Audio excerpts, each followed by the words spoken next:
అస్సలాముఅలైకుం welcome to my recipe 78. ఇవాళ మన రెసిపీలో ఆచి చికెన్ మసాలా కర్రీ అయితే చూడబోతున్నాం. చాలా టేస్టీ, చాలా సింపుల్గా ఉంటుంది. రండి ఫ్రెండ్స్, వీడియోలోకి వెళ్ళిపోదాం. ముందుగా ఒక 2 కేజీ చికెన్ తీసుకొని ఇలా శుభ్రంగా కడిగేసి ఇలా తీసుకోవాలి. అలాగే స్టవ్ వెలిగించుకొని ఒక డేక్సీలో పెట్టుకొని ఆయిల్ వేసుకోవాలి. ఆయిల్ ఎట్టాక ఒక్క ఉల్లిపాయ కట్ చేసుకుని వేసుకోవాలి. ఇలా ఉల్లిపాయ కట్ చేసుకొని కొద్దిగా ఫ్రై చేసుకోవాలి. ఉల్లిపాయలు ఇలా వేగిన తర్వాత అల్లం వెల్లుల్లి పేస్ట్ వచ్చేసి 2 టేబుల్ స్పూన్ వేసుకుంటున్నాను. చిన్న టేబుల్ స్పూన్ కాదు, ఇది పెద్ద టేబుల్ స్పూను. కొద్దిగా వాటర్ వేయాలి. ఇప్పుడు అల్లం వెల్లుల్లి పేస్ట్ వచ్చి పచ్చివాసన పోయేంత వరకు ఫ్రై చేసుకోవాలి.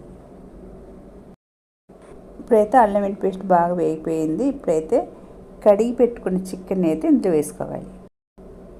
ఇలా వేసుకున్న తర్వాత ఒకసారి బాగా కలుపుకోవాలి. ఇలా ఒకసారి బాగా కలుపుకోవాలి. అలాగే కొద్దిగా ఉప్పు కూడా వేసుకొని కలుపుకోవాలి. ఉప్పు వేయడం అంటే ఏంటంటే ఉప్పు వచ్చి చికెన్కి బాగా పడుతుంది. ఇప్పుడు చికెన్కి అయితే మూత పెట్టేసుకోవాలి. మరో స్టవ్ మీద ఇలా కళాయి పెట్టేసుకోవాలి. కళాయి పెట్టేసుకున్న తర్వాత ఆయిల్ వేసుకోవాలి. ఆయిల్ వేసుకున్న తర్వాత ఒక 3 ఉల్లిపాయలు పెద్ద సైజు ఇలా కట్ చేసుకొని ఇలా వేసుకోవాలి ఆయిల్లో. వేసిన తర్వాత బాగా ఫ్రై చేయాలి. అలాగే ఒక 3 టమాటాలు వేసుకోవాలి. ఇందులో ఈ టమాటాలు ఉల్లిపాయలు దీంతో కలిపి ఇలాగా ఫ్రై చేసుకోవాలి. టమాటాలు ఉల్లిపాయ బాగా ఫ్రై అయిపోయింది. ఇప్పుడైతే పక్కన తీసి పెట్టుకోవాలి. బాగా చల్లారనివ్వాలి. చల్లారిన తర్వాత మిక్స్ చేసి ఆడించుకోవాలి. ఇప్పుడు చికెన్ చూడాలి. ఇలా తీసుకున్న తర్వాత ఒకసారి బాగా కలుపుకోవాలి. ఇలా కలుపుకున్న తర్వాత ఇంకొక 2 నిమిషాలు అయితే మూత పెట్టుకోవాలి. ఇప్పుడు 2 నిమిషాలు అయిపోయింది. ఇప్పుడైతే చికెన్ని ఒక్కసారి బాగా కలుపుకొని ఇప్పుడైతే పక్కన పెట్టేసుకోవాలి. మరొక డేక్షలో పెట్టేసుకొని కొద్దిగా ఆయిల్ వేసుకోవాలి. ఆయిల్ వేసుకున్న తర్వాత ఉల్లిపాయ టమాటా పేస్ట్ ఇందులో వేసుకోవాలి. వేసుకున్న తర్వాత బాగా ఆయిల్ పైకి వచ్చేంతవరకు అయితే ఫ్రై చేసుకోవాలి. ఇలాగ బాగా సగం దాకా వేగిన తర్వాత ఇప్పుడైతే మనకు చికెన్కి సరిపడినంత కారం అయితే వేసుకోవాలి. ఇలాగ ఒక 3 టేబుల్ స్పూన్ వచ్చి కారం వేసుకోవాలి.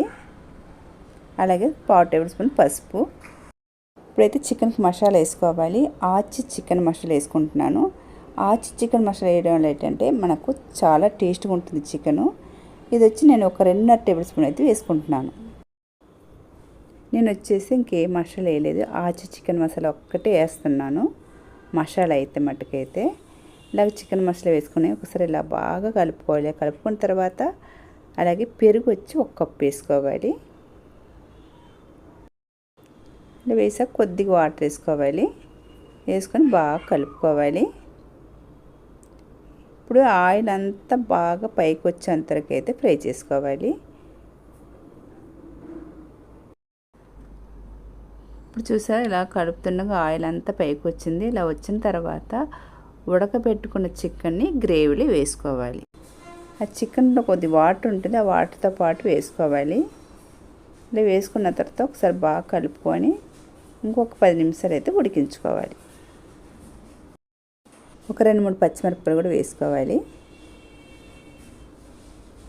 ఇలా కలుపుకున్న తర్వాత ఇప్పుడైతే మూత పెట్టేసుకోవాలి. 10 నిమిషాలు అయిన తర్వాత మళ్ళీ చూడాలి. అలాగే 10 నిమిషాలు అయిపోయింది. ఇప్పుడు ఉప్పు కారం సరిపోయిందో చూసుకోవాలి. ఉప్పు కారం సరిపోకపోయినా సరే వేసుకోవాలి.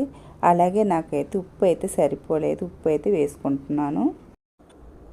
ఇలా వేసుకొని ఒకసారి బాగా కలుపుకొని 1 నిమిషం అయితే మూత పెట్టేసుకొని ఉడికించుకోవాలి. ఆ 1 నిమిషం కూడా అయిపోయింది. ఇప్పుడైతే మన ఆచి చికెన్ మసాలా కర్రీ అయితే రెడీ అయిపోయింది. ఇలా కొత్తిమీర చల్లుకొని సర్వ్ చేసుకోవాలి. ఈ చికెన్ కర్రీని బ్యాచిలర్ కూడా ఈజీగా చేసేయచ్చు. ఇప్పుడు సర్వ్ చేసుకుందాము. అలాగే అన్నంలోకి చపాతీలోకి చాలా టేస్ట్గా ఉంటుంది. ఫ్రెండ్స్, చూసేవారు ప్రతి ఒక్కరూ ఫుల్ వీడియో చూసేయండి. అలాగే నా రెసిపీ కనుక మీకు నచ్చితే కనుక లైక్ చేయండి, షేర్ చేయండి, అలాగే సబ్స్క్రైబ్ చేసుకోండి. బాయ్ ఫ్రెండ్స్, మరొక వీడియోలో మళ్ళీ కలుద్దాం. బాయ్.